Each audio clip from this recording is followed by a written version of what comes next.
Good day mga guys! So, panibagong araw, panibagong video na naman tayo, panibagong vlog! Sa araw na to is, papakita ko sa inyo yung ginagawa ko ngayon as a grader operator. Yan. Ito po yung gamit kong grader, John Deere. So, sa araw na to, nagtitrace po ako ng daanan, tsaka naglalagay din po ako ng marker na 10 meters from the creek. So nakikita nyo ngayon, actually malaki-laki na rin na ikutan ko.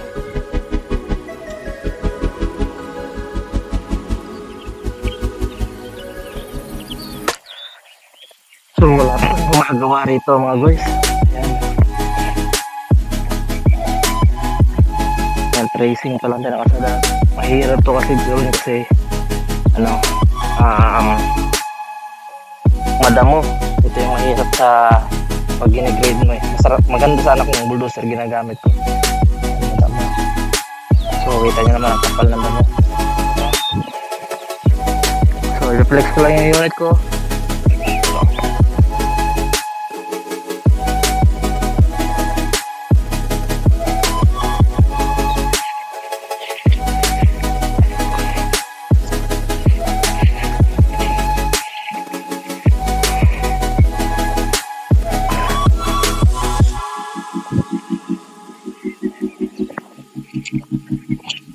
Ito yung gamit ko ngayon.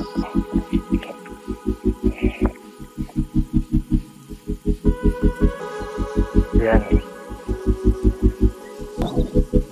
For today's video mga guys, no? Yan lang, sinashare ko lang sa inyo yung trabaho ko rito sa vineyard, sa bagong vineyard na gagawin namin, no? So ang gagawin dito is tataniman din ng grapes katulad ng mga yun. Yan. Yan nasa taas ng mga yellow na yan. Mga grapes yan. Yan. Ito yung nasa gilid na yan. Yan, mga grapes yan. So, yan o. Yan. Yan mga grapes yan mga guys. So yun ang gagawin natin, ang gagawin namin dito. Pero sa ngayon, tracing muna tayo. Ayan, may mga nagawa ng kalsada dyan sa kabila. Ayan na. Yun mga guys, hopefully na mag-enjoy kayo sa sa video ko. At yung medyo mahirap umakyat dito sa grader. So yun, hopefully you enjoy my video. And actually di ba mo enjoy nag-introduce naman ko.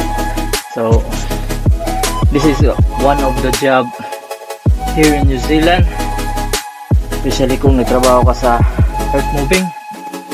So ang trabaho na is nasa dam para sa land development and what you call this one, and nakalimutan ko yung isa. So landscaping yun.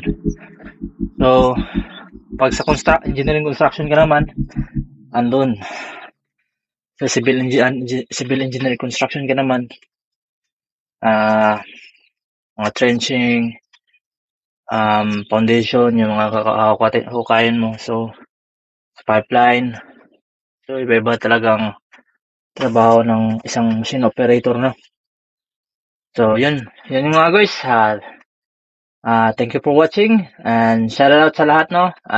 Paki-share and like na lang po yung video ko para po medyo gumanda-ganda na pong buhay natin. Yan, thank you so much and bye. Thank you.